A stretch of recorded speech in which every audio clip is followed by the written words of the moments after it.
pulmão é o órgão mais vulnerável a infecções e lesões provocadas pelo ambiente externo. Isso se deve à exposição constante à poluição do ar, produtos químicos e micro-organismos, como vírus e bactérias. Em todo o planeta, pelo menos 2 bilhões de pessoas estão expostas à fumaça tóxica. As doenças respiratórias têm uma influência importante na saúde mundial. 5 delas estão entre as causas mais comuns de morte em todo o mundo. O impacto das doenças respiratórias na saúde pública. Esse é o tema em questão no programa de hoje. Nossa convidada é a pneumologista Margarete Prete Dálcomo. Ela que é pesquisadora clínica e docente da Fundação Oswaldo Cruz.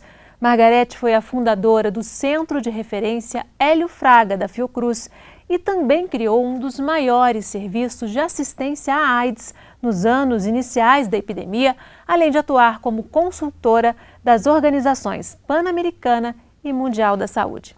Muito bem-vinda, obrigada pela participação. Muito obrigada, eu que agradeço. Vamos começar então explicando um pouquinho o que são as doenças respiratórias crônicas. As doenças respiratórias são um grupo de doenças, sejam elas de natureza inflamatória, sejam elas de natureza infecciosa e sejam elas, como é o câncer do pulmão, que não é exatamente uma doença crônica, mas faz parte dessas dos 5 grandes, né, como você diria, são os Big Five, né, que a gente poderia dizer dessas doenças. São as de maior impacto na saúde pública, não apenas pelo número de casos que ocorrem na população em diferentes incidências, a depender da faixa etária, mas, sobretudo, nas doenças respiratórias, nos preocupa de maneira muito particular os 2 extremos da vida. A população menor de 5 anos de idade, a população na tenra infância e as pessoas mais idosas, lembrando que nós estamos tratando da situação brasileira e que o Brasil praticamente inverteu a sua pirâmide populacional e hoje nós temos uma população com essa média de expectativa de vida acima de 75 anos já,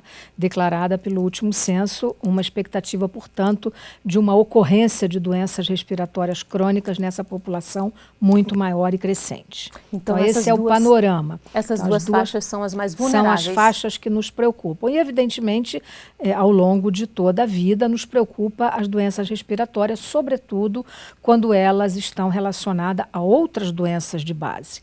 Na população mais idosa, nós nos referimos sempre hoje, nós usamos um conceito, né, bem como os geriatras usam um conceito de fragilidade na população de mais idade, nós usamos um conceito de policomorbidade. Né? A pessoa idosa, ela tem pneumonia várias vezes, ela pode ter mais câncer do pulmão, ela tem enfisema pulmonar, e de modo que isso vai se somando. O paciente que tem enfisema pulmonar, ele não tem só isso, ele pode ter hipertensão arterial, ele pode ter hipertensão pulmonar, ele pode ter diabetes mellitus, que é uma doença muito frequente no nosso meio, lembrando que 10% da população brasileira praticamente é diabética. Então, assim, são essas policomorbidades e que nós nos preocupamos muito na nossa especialidade. Vamos falar um pouquinho aí, então, dessas doenças, né? A rinite, ela é muito associada à asma? A verdade é a rinite alérgica. A rinite é uma doença alérgica, né, geneticamente herdada, né, bem como a asma, né, uma doença que vem no cromossoma, né, e assim, bastante prevalente no nosso meio e, via de regra, muito frequentemente associada. Então, uma criança ou um adolescente que nós detectamos portador de asma, quando ele é portador de rinite alérgica, evidentemente, nós vamos tratar as duas entidades. E mantendo a rinite sob controle, melhora o quadro da asma, né? Teoricamente, sim, porque esse paciente ele tem uma hiperreatividade permanente e quanto mais ele tem estímulo na via aérea superior, né, estímulo de natureza inflamatória, estímulo de natureza infecciosa, mais ele exacerba os seus sintomas respiratórios. Portanto, mais medicação ele vai demandar. Muita gente acredita que a asma é uma doença menor, não tem tanto problema, mas ela pode levar à morte. Teve até o caso recente, né, da escritora, atriz Fernanda Young, que chamou atenção para essa questão do perigo da asma, né? Muita atenção. A asma ainda é uma doença que não só é responsável por uma carga de hospitalização ainda bastante relevante no Brasil, e a gente pode até discutir exatamente por que isso ocorre, né, tendo em vista que a asma é uma doença cujas crises e cujas exacerbações podem ser prevenidas com o uso correto e precoce, adequado e oportuno, digamos assim, das medicações. O caso da Fernanda Young é paradigmático naturalmente pelo fato de ser uma moça, até que nós saibamos, saudável, com 49 anos de idade, sabidamente, né, eu só conheço o caso pela imprensa, então ela era portadora de asma desde a adolescência e que teve uma morte provocada, ela não era portadora, o que se saiba, de outras doenças. Então, assim, a asma é uma doença que não tratada precoce e oportunamente, com o uso da medicação adequada, e muitas vezes essas exacerbações agudas da asma, que é uma doença crônica, podem sim levar o paciente a uma insuficiência respiratória, precisando de internação, em terapia intensiva, de atendimento em emergência, de ventilação mecânica e uma intervenção um pouco mais sofisticada. Uhum. Tem o tratamento, tem o controle, mas ainda é uma das maiores causas de internação. Por quê? É uma questão, em primeiro lugar, né, de reconhecimento. Eu me lembro que, quando eu era mais jovem, eu fiz pesquisa de campo em algumas comunidades aqui, né, em alguns lugares do Brasil, e não havia um reconhecimento de que tosse fosse um sintoma importante, porque ele era tão comum que as pessoas atribuíam muito mais importância no reconhecimento pessoal daquilo que as incomodava, daquilo que as molestava na sua vida do cotidiano. Então, assim, é preciso haver um reconhecimento de que o problema existe. Segundo, é preciso ter acesso ao tratamento. A asma mudou enormemente. Se nós estivéssemos aqui gravando esse programa há 20 anos atrás, nós não estaríamos aqui falando com o conforto do arsenal terapêutico que nós temos hoje. Hoje nós temos medicações de natureza inalatória, anti-inflamatória e broncodilatadora, porque basicamente são os dois, digamos assim, os dois fenômenos, né, nosológicos ligados à doença que têm que ser tratados e controlados adequadamente. Então o paciente precisa ter acesso a isso. O que é complicado é que já foram feitos estudos, inclusive no Brasil, e a Sociedade Brasileira de Pneumologia divulga isso de maneira muito boa, né, apenas 13% dos pacientes entrevistados estavam controlados adequadamente. Mais de 50% dos pacientes eram mal controlados e mais uns 15% eram moderadamente bem controlados. O que isso quer dizer? Quer dizer que mesmo esta pessoa tendo acesso ao uso de medicamentos, ela não usava adequadamente. Então, a asma exige que o tratamento seja perene, dado ao fato de que ele é um tratamento quase que profilático, se nós pudermos dizer assim. Você tem uma doença que é de natureza inflamatória permanente, você está exposto a determinados riscos e a situações de risco, a ambientes de risco, a situações de estresse emocional, a infecções, sejam elas infecções virais, que são as mais frequentes, ou uma eventual infecção bacteriana. Isso tudo pode levar a uma exacerbação de uma condição crônica daquela pessoa. Então, levando a uma crise aguda. Uma crise aguda. Então, portanto, o uso das medicações, uma vez prescritas de maneira adequada, deve ser seguido regularmente. Eu sempre brinco com os meus pacientes dizendo assim, se você fosse diabético, você ia esperar a sua glicose subir para usar o seu remédio ou a sua insulina? Não. Você a usa permanentemente, sem esquecer, porque você tem medo disso. Então, o paciente que é portador de asma, isso você ensina às crianças, né? Que ela tem que usar a medicação para que ela possa brincar na escola, possa fazer um esporte, tudo isso é muito importante. Então, educação, reconhecimento do problema, acesso à medicação adequada e controle médico, evidentemente, pela família, né, com a colaboração das famílias e do próprio paciente. Então, a adesão é chave para o sucesso e o controle do tratamento. E a gente ainda tem aí mais de 2.000 mortes por ano no país. É um número alto para uma doença e que pode ser... Alto. Pode ser controlada, pode ser prevenida, não a doença em si, mas as exacerbações, sem dúvida nenhuma. Uhum. E quais são os sintomas, né? Você estava falando que tem gente que tosse e acha que não é nada, que não associa, né? Asma é uma doença muito frequente, ela também tem uma característica familiar, né? Uma doença herdada geneticamente. Quer dizer, então, assim, uma criança que começa a ter sintomas, ou um bebê, né? Existe um fenômeno chamado bebê chiador, né? Que muitas vezes ele é um bebê asmático, na verdade, né? Os pediatras costumam dar essa denominação. Então, assim, é muito importante que esse reconhecimento seja feito logo. Então, os sintomas são tosse seca ou tosse com algum grau de produção de secreção, falta de ar, desconforto respiratório e chiado.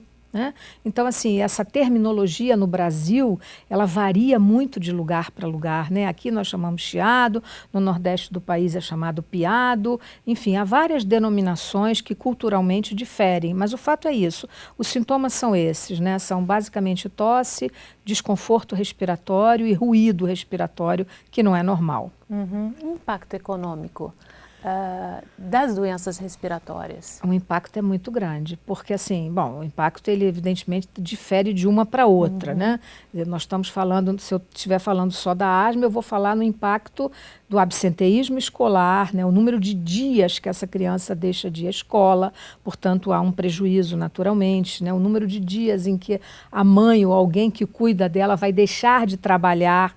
Então, assim, esse impacto evidentemente precisa ser melhor quantificado, mas há um impacto, sem dúvida nenhuma. Né? Quer dizer, o grupo de todas as doenças respiratórias tem impactos diferentes, né? Porque se nós tivéssemos, no momento em que nós falarmos de câncer do pulmão, ele tem um impacto, evidentemente. Né? Falar da tuberculose tem outro impacto, falar do número de mortes por pneumonia tem outro impacto. Então, assim, o impacto é grande. Esse impacto é devido a quê? Né? Então, absenteísmo escolar, absenteísmo ao trabalho, quer dizer, número de dias em que a pessoa deixa de trabalhar porque não tem condições de trabalhar, o impacto de hospitalização, quer dizer, o número de hospitalização que eventualmente poderia ser, o DataSUS tem uma porção de informação sobre isso, né? Você sabe, tem acesso, essa informação hoje é pública, né? Mas o fato é que isso poderia ser reduzido com esses dois fatores que eu me referi, né? Educação e profilaxia. Né? O velho prevenir para não remediar. Doutora Margarete, e a DPOC, doença pulmonar obstrutiva crônica? DPOC tem alto impacto. DPOC é um conjunto de doenças respiratórias, né, que basicamente nós dividimos em dois grandes grupos, né? O enfisema pulmonar, né, e a bronquite crônica, né, pelo fato de serem dois padrões clínicos que diferem um pouco na sua manifestação fenotípica, digamos assim, né, na expressão da pessoa. Né. Essa é muito frequente ainda no nosso meio, né, e basicamente decorrente, eu diria, do uso do hábito de tabagismo. Né. Então, o hábito de fumar, né, embora nós tenhamos isso sim, nós temos uma coisa até boa para dizer, né, o Brasil tem um impacto na redução do número de fumantes enorme, né, 40%, como você sabe, enorme, né, assim, nós começamos a trabalhar com isso já há muito tempo, né, mas assim, o impacto econômico do DPOC é muito grande. E esse impacto, ele não é só no Brasil. Né? Então, assim, quando você observa dados americanos, né, os americanos produzem muito dados sobre isso, né, o impacto econômico do tratamento de um doente pulmonar crônico é muito, muito, muito alto. Né? Por que os americanos investiram pesadamente nos programas antitabagismo? Né? Não é apenas porque eles são generosos, né? Porque o impacto econômico de manter alguém com oxigenoterapia domiciliar ou longas internações hospitalares, com as chamadas comorbidades, exacerbações agudas, pneumonia de repetição, necessidade, a cardiopatia, porque a doença pulmonar crônica leva a um comprometimento cardiológico igualmente, causando um fenômeno cardiopulmonar que praticamente torna o paciente o que nós chamamos um inválido respiratório, portanto fazendo depender, né, de condições de mobilidade, de oxigenoterapia. Então hoje, uma das coisas que eu considero muito importante e que infelizmente nós ainda não temos acesso no Brasil, a não ser em determinadas áreas de São Paulo foi um estado pioneiro em relação a isso, a Prefeitura de Campinas, eu pude acompanhar isso de perto há alguns anos atrás, mais de 20 anos atrás, há um provimento de oxigenoterapia domiciliar, para que um paciente enfisematoso, falta-lhe aquilo que é o substrato da vida, que é o oxigênio. Então, esse paciente precisa ter, quer dizer, não só tratamento, acesso aos medicamentos. A doença não é curável, né? Isso é uma coisa que sempre nos perguntam, né? Um paciente que é portador de DPOC tem cura? Não, ele não tem cura. Quando ele evolui para uma gravidade muito grande, né, ele pode morrer, ou ele pode ser um candidato a um transplante de pulmão, eventualmente, né? Então, assim, é uma das causas de transplante de pulmão, é o paciente com grave enfisema pulmonar, ou aquele paciente, né, se nós voltássemos a falar da população pediátrica, que hoje já não falece mais na idade tenra de criança, mas são aqueles portadores de fibrose cística que chegam à idade adulta e têm insuficiência respiratória relacionada à fibrose cística, e esses são os candidatos, digamos assim, ideais para serem encaminhados a transplante do pulmão. Mas o custo, tanto clínico quanto econômico, dessa população ainda é muito alto e basicamente relacionado ao tabagismo. Não tem cura. O tratamento consegue estacionar a evolução da doença? Em algumas situações, sim. É o que nós temos a oferecer até o momento. É muito frequente que pacientes nos perguntem assim, eu fumei 20 anos, mas eu parei de fumar agora. Então, a gente diz, o seu exame funcional, né, a sua espirometria, que é aquele exame chamado prova de capacidade funcional respiratória, né? O nome é espirometria, e a sua imagem tomográfica mostra que você tem um enfisema leve a moderado. E é muito frequente que nos pergunte. Então, significa que eu, tendo parado de fumar e usando a medicação, eu vou me curar ou vou estacionar a minha doença. Isso não é verdade, nós não podemos dizer. Né? Nós podemos dizer ao paciente que ele vai ter uma melhor qualidade de vida, mas nós não podemos assegurar que o fato de ter parado de fumar resulte matematicamente no estacionamento, ou seja, na não evolução para piora daquele padrão, digamos assim, de enfisema pulmonar. Doutora Margarete, a relação do cigarro com a DPOC tem uma relação direta, né? Podemos dizer que 2/3 das pessoas que fumam vão evoluir com algum grau de restrição respiratória ou de obstrução respiratória, quer dizer, com um déficit da capacidade funcional respiratória. Há vários testes que se faz para determinar qual é a severidade, o compromisso dessa pessoa. E claro que isso também está ligado à idade da pessoa, né? Quanto mais velha. Então, assim, qual é o momento da vida em que nós diagnosticamos que essa pessoa tem DPOC, né? Não é na pessoa de 30 anos, né? Nós vamos muito, no mais das vezes, fazer esse diagnóstico na sexta, na quinta, sexta, sétima décadas de vida, que é quando o paciente, mesmo tendo parado de fumar anos atrás. Né? Há outras causas de enfisema, né? Há doenças são doenças mais complexas, deficiência de alfa-1 antitripsina, quer dizer, também são doenças pulmonares crônicas, mas são causas menos frequentes. Aquilo que tem impacto para a saúde pública, em termos de custo para a saúde, sofrimento humano, custo para as famílias, é basicamente esses padrões que nós comentamos. Ok, e você também pode assistir a programação da Fase TV ao vivo no YouTube. Passa lá no youtube.com/fmpfase. No nosso canal você ainda pode conferir os episódios que já foram ao ar, rever ou compartilhar algum programa. Vamos fazer um rápido intervalo. No próximo bloco a gente continua falando sobre o impacto das doenças respiratórias na saúde pública. O Em Questão volta em instantes. Até já!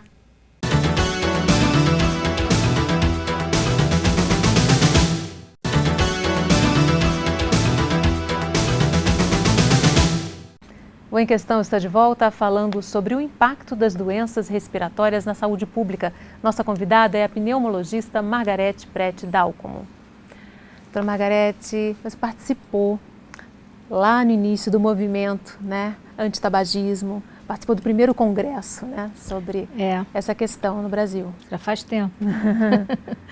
Foi sim, no começo da minha vida profissional, eu tive o privilégio de conviver assim com professores muito queridos, muitos, e muito seminalmente ligados à minha formação e à minha especialidade.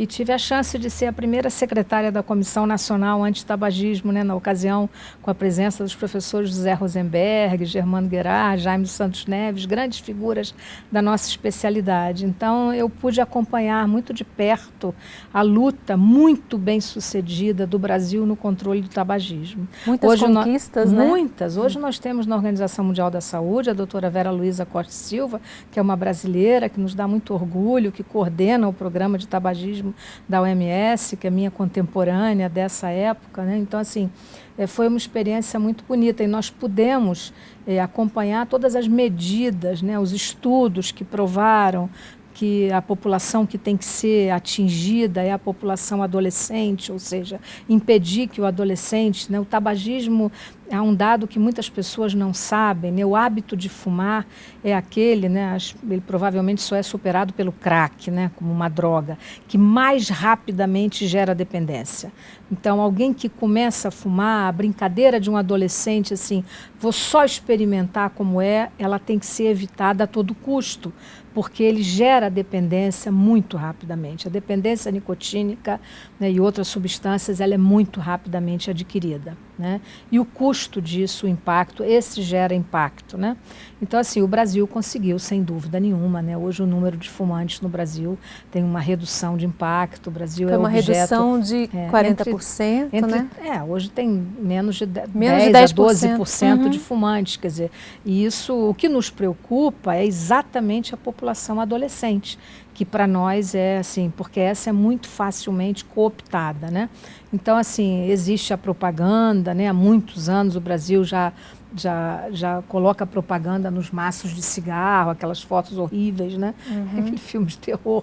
Mas, enfim, mas faz parte, né? Mas a educação na escola, nas famílias, né? Criança e adolescente adquire hábitos muitas vezes por exemplos, eles emulam os pais, né? Então, assim, não ter pais fumantes ajuda muito, né, na escola, no convívio, né? Sem dúvida nenhuma, né? Mas o impacto é muito grande, né? O impacto é grande, não só pelas consequências, né, pela doença pulmonar obstrutiva crônica, pelo câncer do pulmão, né, lembrando isso, né?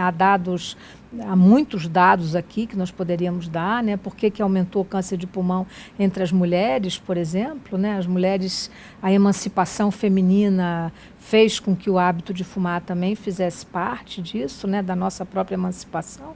Então, fumar e aumentou o número de câncer de pulmão entre as mulheres, enfim, a exposição ambiental, e hoje há o que eu consideraria uma tragédia, que são os chamados cigarros eletrônicos, né? Então, hoje, né, a chamada doença, né, os vapings, né, que é como é o nome da doença, hoje há várias mortes já ligadas ao cigarro eletrônico. Então, assim, a indústria é muito inteligente. Então, assim, a substituição, né, a vapers, que são muito charmosos, se nós pudermos dizer assim, né? Você olha, nós aqui estivéssemos mostrando fotografias, tem pendrives assim, né? Com a forma bonita, colorida, com sabores diferentes, e aquilo é muito atrativo. Felizmente, a Anvisa não aprovou a comercialização ainda disso no Brasil. Apesar disso, é utilizado. Esperamos firmemente a comunidade acadêmica, a Sociedade de Pneumologia, de Cardiologia, de Pediatria, tem tido um papel muito importante nisso, nessa pressão para que isso não seja aprovado. Mas há mortes na América Latina, há mortes na Argentina, já publicados na imprensa leiga, recentemente, e nos Estados Unidos, o que você tem lido aí. Então, assim, eu considero o cigarro eletrônico uma nova tragédia. Quando nós pensamos que estamos controlando uma, surge uma outra. E isso, lembrando que digamos assim, a indústria que é dona da produção dos cigarros eletrônicos, via de regra, é a mesma indústria que fabrica cigarros também.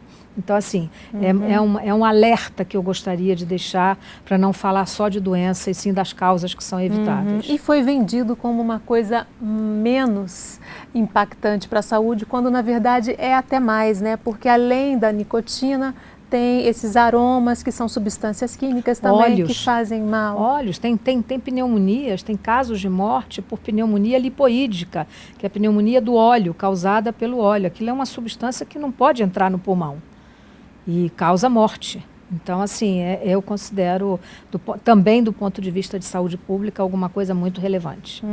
Vamos falar então do câncer, né? Já que a gente está falando do cigarro e tem uma ligação direta também com o câncer de pulmão. Absolutamente direta. Que é o câncer que mais incide, que o câncer que mais mata, né? Na verdade. É o câncer que mais mata porque é uma doença insidiosa, né? Então o paciente eventualmente pode ser portador.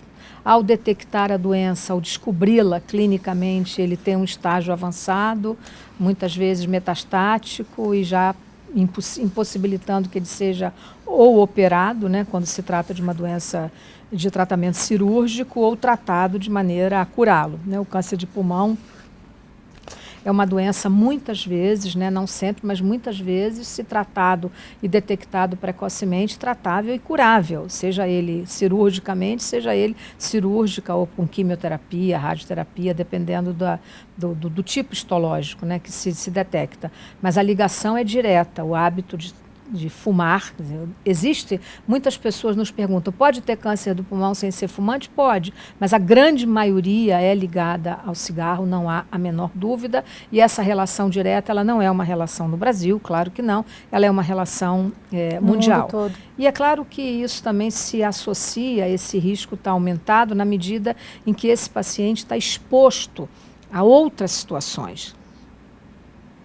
Há outras situações crônicas de exposição ambiental. Então, por exemplo, vou te dar um exemplo, eu faço trabalho na África subsaariana e vou com alguma frequência, e assim, nós temos visto uma incidência altíssima de câncer do pulmão em mineiros, porque a população de mineiro naquela área do mundo é muito grande, são 9 milhões de pessoas trabalhando em mineração, claro que em condições que não são as ideais, muitas vezes, e a grande maioria deles é fumante e trabalha exposto a poluição atmosférica e mina de carvão e outras pedras preciosas, enfim, uma opção de coisa, né? Acumula duas então, fontes. isso acumula duas lesões pulmonares e que certamente contribuem para o aumento dessa incidência. A gente tem aí uma questão, né? A gente teve uma redução do número de fumantes, mas ainda não verificou essa redução no caso de câncer, né? Isso porque, na verdade, existe um timing, né? Existe um timing, quer dizer, você pode parar de fumar e ter câncer de pulmão 20 anos depois. Quer dizer, o dano é indelével. É claro que ele é tão maior quanto mais permanente for a exposição. Mas ele não está comprovadamente ligado, por exemplo, dizer eu fumar 5 cigarros por dia.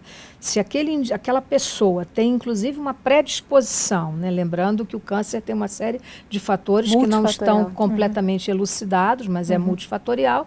Enfim, e evidentemente existe essa. Então, assim, parar de fumar hoje não quer dizer que nunca mais eu possa ter câncer. Absolutamente, né? A pessoa fica triste quando ela desenvolve câncer de pulmão e diz, puxa, mas eu parei de fumar há 20, 25 anos atrás. Mas existe um timing longo, a doença não aparece na vigência do hábito muitas vezes. Ou seja, esses pacientes que estão muitas vezes chegando no tratamento agora de câncer, são fumantes antigos, na maior parte dos casos, não é isso? A gente está sentindo o reflexo ainda daqueles fumantes, né? O que preocupa é a idade. É que nós estamos vendo câncer de pulmão em gente muito jovem, em mulheres, em população muito jovem, embora seja predominantemente um câncer, como eu disse anteriormente, da 6ª década de vida em geral. Quer dizer, a partir da 6ª década de vida é a faixa etária de maior relevância para a incidência de câncer do pulmão. E, doutora Margarete, além do impacto humano, tem um impacto econômico do câncer de pulmão, né? Não só o tratamento caro, como você vai retirar de uma vida normal e retirar do mercado de trabalho uma pessoa ainda numa fase muito produtiva da sua vida. Essa pessoa está impedida, muitas vezes impedida pelo tratamento, naturalmente, pela redução de capacidade, porque se esse indivíduo, por exemplo, é operado e retira um lobo, 2 lobos, um pulmão inteiro numa cirurgia, ou eventualmente tem sequelas cardiológicas, sobretudo, né? Existe uma cardiotoxicidade relacionada aos quimioterápicos, se essa pessoa ela está incapacitada para o trabalho, e ela está incapacitada para o trabalho ainda, né? E o número de mortes também, em pessoas que poderiam estar mais em homens do que mulheres, né? Então, assim, a mortalidade ainda é maior, porque a incidência ainda é maior nos homens. Mas é o câncer que mais mata ainda no Brasil, né? Fora, quer dizer, eu não estou falando de câncer cutâneo, né? Dos cânceres cutâneos que são os mais prevalentes no nosso meio, né? Mas é o câncer que mais mata. Como o câncer de mama em mulheres, o câncer do pulmão é o câncer que mais mata entre todos. O cigarro tem a ligação direta com a DPOC e com o câncer de pulmão, mas também tem relação com outros tipos de câncer, né? Tem, por exemplo, câncer de bexiga, né? Quer dizer, o cigarro ele passa pelo pulmão, mas vai causar um dano na via urinária. Então, o câncer de bexiga é um câncer, dificilmente alguém terá câncer de bexiga sem ter sido ou ser fumante. Então, está relacionado, sim, a alguns outros cânceres. E além disso, né, o cigarro ainda é um precipitador de determinadas doenças, né? O indivíduo fumante, ele é comprovadamente mais propenso a ter infecções respiratórias de natureza viral, infecciosa, bacteriana, pneumonia, né? Ele faz, e quando ele tem um DPOC instalado, estabelecido clinicamente, ele faz o que nós chamamos as exacerbações do DPOC. E as exacerbações do DPOC, hoje nós temos inclusive normas e recomendações de profilaxia, quer dizer, para que esse doente, essa pessoa, exacerbe menos vezes. Porque cada exacerbação de um paciente DPOC tem um custo muito alto, né? Muitas vezes levando à internação hospitalar e outros gastos de natureza médica, né? Uhum. Vamos explicar então o que essas substâncias que existem no cigarro, a nicotina, o que elas provocam no pulmão e no organismo? Elas provocam um dano tecidual, né? Elas provocam um dano inflamatório crônico. Não é só a nicotina, né? O cigarro tem substâncias, uma quantidade enorme, né? São muitos nomes, são dezenas de substâncias, muitas delas cancerígenas, benzopireno e várias outras delas, né? Que não importa aqui a gente ficar discriminando, mas que provocam um dano permanente inflamatório no tecido pulmonar, em nível do alvéolo pulmonar, né? Impedindo que esse aparelho respiratório faça a troca adequada e aquele permanente processo inflamatório que vai levar a uma degeneração celular, causando câncer de pulmão. Então, essa é basicamente, quer dizer, é a exposição, quer dizer, tempo de exposição, intensidade dessa exposição a esse poluente, né, se nós podemos chamar assim, e esse processo inflamatório crônico que vai levar a uma alteração genética no funcionamento celular do tecido pulmonar. Os fumantes passivos também podem sofrer esses problemas, né? Principalmente as crianças, né? Podem, não é raro, né, que nós vejamos câncer de pulmão em pessoas que não são fumantes, mas que tiveram cônjuges fumantes durante muito tempo, ou jovens que viveram em ambientes e foram criados, né? São filhos de mães fumantes, né? Mulheres que fumam durante a gestação, né? Fumar durante a gestação é algo absolutamente eu não diria condenável, né? Porque nós não podemos usar esse termo, mas algo que nós podemos orientar a mulher, que mesmo a mulher fumante, né? Aliás, eu diria que engravidar é um excelente motivo, não só de alegria, como uma excelente razão para a mulher deixar de fumar definitivamente, uma vez que fumar durante a gestação acarreta em baixo peso do feto, né? Portanto, as crianças filhas de fumantes são comprovadamente menores do que as crianças filhas de não fumantes, e está aí a literatura que já demonstrou isso várias vezes. Então, assim, há estudos, inclusive, mostrando que filho de mãe fumante tem uma tendência a fumar. Há fatores genéticos de predisposição, como há o alcoolismo, há também o tabagismo. Ou seja, a prevenção em relação a doenças respiratórias crônicas começa ainda na barriga, né? Eu diria que, em outras palavras, sim. O pré-natal, nesse sentido, é muito importante, quer dizer, não só para fazer profilaxia e detecção de doenças desse momento, digamos assim, mas, sobretudo, educação profilática, né, de certos hábitos que são muito nocivos, né, como tabagismo, alcoolismo, droga, enfim, tudo que nós sabemos que é muito ruim, né? Ok, e você também pode acompanhar a Fase TV na internet, quando e onde você estiver. O endereço está aí na sua tela, youtube.com/fmpfase. Faça a sua inscrição e receba os alertas dos novos episódios. Vamos fazer mais um rápido intervalo. No próximo bloco, a gente continua falando sobre o impacto das doenças respiratórias na saúde pública. Até já!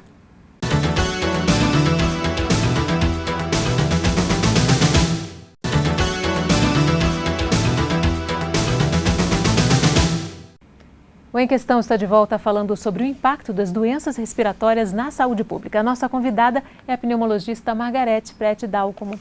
Vamos falar então das doenças infecciosas agudas, como a pneumonia. Pneumonia é uma doença de incidência, prevalência, frequência extremamente comum, né?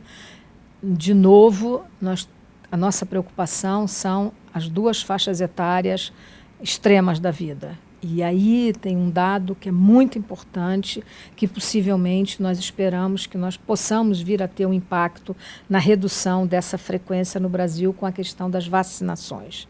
Quer dizer, hoje existe vacina, o Brasil tem um programa, sobretudo para a população acima de 60 anos, né, e agora vacinando vários grupos chamados vulneráveis, inclusive criança, com as vacinações anuais anti-influenza.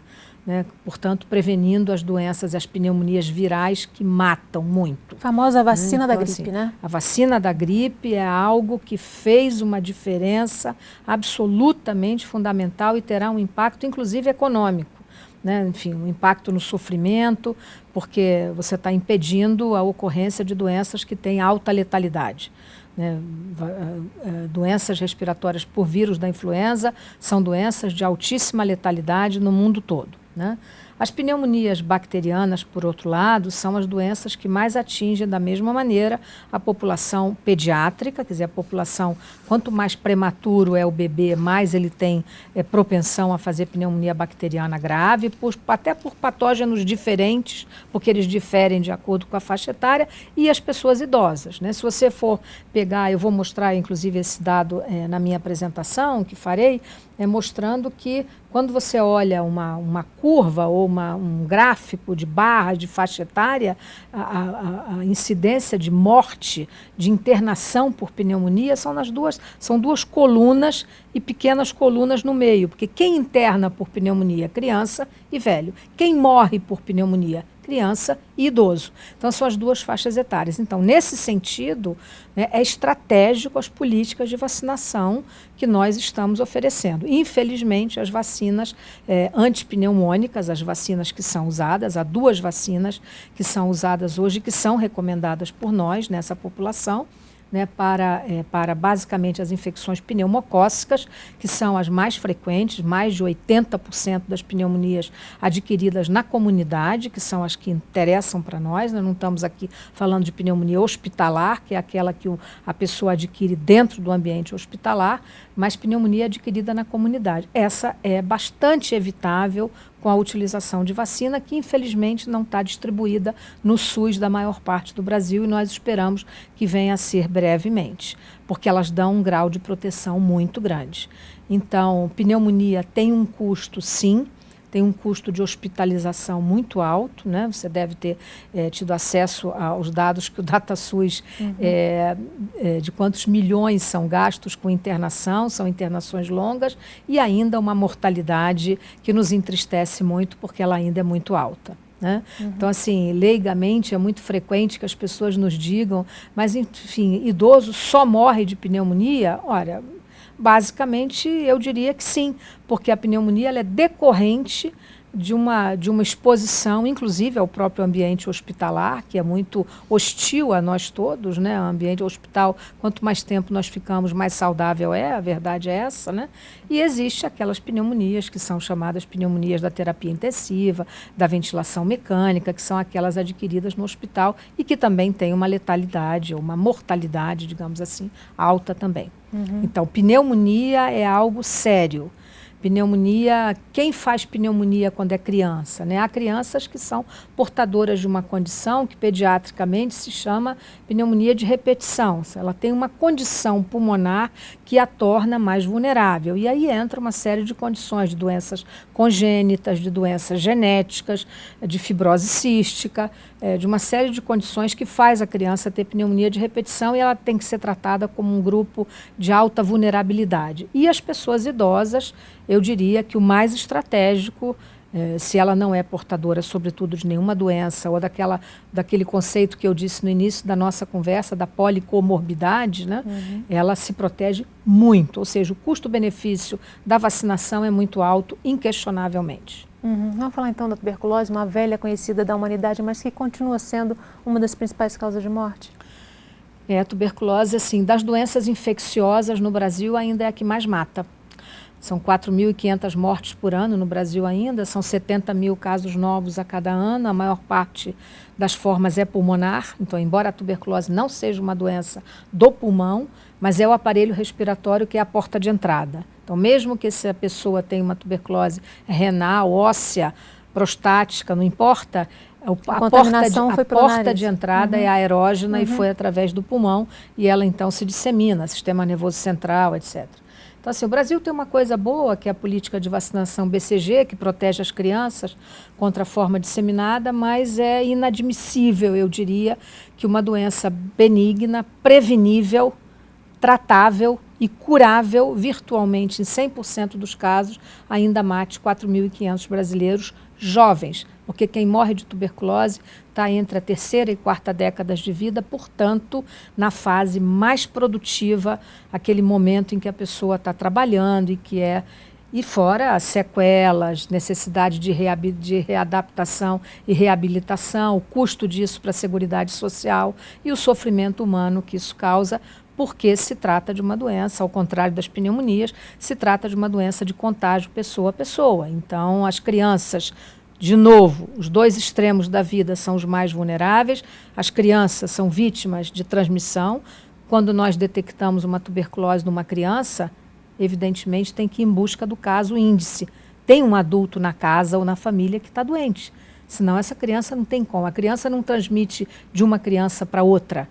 A criança se contaminou através de um foco adulto. O impacto econômico é grande, né, e é uma doença perfeitamente tratável. O Brasil tem programa, o Brasil tem tratamento de excelente qualidade, gratuito, governamental. Então, assim, tudo isso, né, você poderia me perguntar, então por que ainda morrem? Porque essas pessoas não estão tendo reconhecimento da própria doença em primeiro lugar. Em segundo lugar, não estão tendo acesso adequado ao diagnóstico precoce e ao tratamento adequado. Então, há aí uma deterioração dos serviços de saúde que é evidente hoje, né? Devo lhe dizer um dado que, eventualmente, você não sabe, o público, nós tivemos aumento do número de casos de tuberculose no Brasil nos últimos anos. Então, há uma real relação, não é porque nós diagnosticamos mais que teve aumento. Teve aumento porque nós diagnosticamos mais, por um lado, mas porque os serviços de saúde, o SUS, de certa maneira, essa desorganização que hoje se observa na maior parte das grandes cidades brasileiras, é responsável pela falta de acesso, pelo diagnóstico tardio e pelo tratamento inadequado. É uma doença crônica, nós estamos aqui falando de doenças crônicas. A tuberculose exige um tratamento muito longo. Se esse paciente não for bem tratado no serviço que o diagnostica e que o trata, ele não vai chegar ao final do tratamento. E hoje o abandono ainda é alto no Brasil, levando a complicações e eventualmente até a morte pela doença. Vamos falar um pouco sobre o aumento também que tem sido registrado de casos de doença respiratória provenientes de poluição do ar, principalmente nas grandes cidades? Com certeza, né? Existem fenômenos, né, em São Paulo, por exemplo, né, que nós fazemos debate com muita frequência lá. Em São Paulo tem chamados fenômenos da inversão térmica que ocorre no início do inverno, onde a incidência de doenças virais e doenças exacerbadas respiratórias em qualquer pessoa que seja portador de uma condição predisponente é enorme. Né? Se nós não estou nem comparando o Brasil à China, por exemplo, né, que agora, recentemente, a semana passada, fechou as escolas em Beijing pelo grau de poluição aérea. Né? Isso tudo é gerado... Lá é visível, né? Em muitos casos. Aqui também está se tornando em algumas situações. Verdade. Quer dizer, algumas áreas periféricas industriais de grandes cidades brasileiras têm incidência, isso é poluição atmosférica, mas existe ainda a poluição relacionada não só à emissão de gases tóxicos, como a emissão de pó, né, de poeira. Então, assim, da mesma maneira como eu citei os mineradores, né, da África subsaariana, que tem uma incidência, silicose e as doenças relacionadas à inalação de poeira orgânica e inorgânica tóxica, né? Isso é muito relacionado. Portanto, as questões ambientais, eu diria, que são estratégicas no controle da incidência e da exacerbação. Sem dúvida nenhuma, o ambiente, nós estamos falando do pulmão, né? Nós estamos falando do órgão que é absolutamente imprescindível. Né? E sem filosofar muito, né, eu diria, nós estamos falando do órgão essencial, né, daquele que, assim, metaforicamente, é o sopro que anima a vida, né? Então, que é o aparelho respiratório. Né? Nesse quesito, as mudanças climáticas globais representam um fator de risco, né, em relação às doenças respiratórias, né? Certamente, eu não tenho dúvida de que a qualidade do que nós estamos respirando vai fazer diferença, e com o aumento da longevidade, né, as pessoas cada vez vivendo mais dependentes de remédios, de medicações que muitas vezes trazem efeitos colaterais, exposição ambiental inadequada, sem dúvida nenhuma, não estou muito otimista em relação a isso. Então, nosso tempo está chegando um pouco ao fim. Vamos dar umas dicas para as pessoas. O que é possível fazer para garantir a saúde para o nosso sistema respiratório? Olha, em primeiro lugar, assim, eu diria sem pestanejar, jamais fumar. Né? Jamais. Né? Fumar é um hábito extremamente nocivo e nós já comentamos sobre isso. Depois, tentar diagnosticar precocemente. As doenças respiratórias têm um prognóstico que está ligado à precocidade do seu diagnóstico. Uma criança que é portadora de uma condição subjacente que a faz ter episódios de pneumonia, se ela é diagnosticada precocemente, ela será melhor tratada, ela terá um prognóstico, ela terá menos sequela na vida adulta. Então, assim, atentar para aquilo que não é normal. Tossir não é normal. Ter falta de ar não é normal. Chiar quando respira não é normal. Roncar, né, falando da pessoa adulta, né, nós sequer falamos sobre as doenças relacionadas ao sono, né, mas a apneia do sono. Então, roncar não é normal. Roncar pode significar a apneia do sono, e a apneia do sono pode levar à morte. Então, assim, tudo isso gera a necessidade de buscar atendimento médico adequado. E, evidentemente, em última análise, nós precisamos dar acesso para que essas pessoas, uma vez reconhecendo que esses sintomas não são normais, sejam diagnosticadas e sejam tratadas como elas merecem. O quanto antes, melhor, né? Ok, infelizmente nosso tempo terminou. Agradeço muitíssimo sua participação, doutora Margarete. Muito obrigada, eu é que agradeço. Muito obrigada. E a gente tem um encontro marcado no próximo Em Questão. Espero você. Até lá.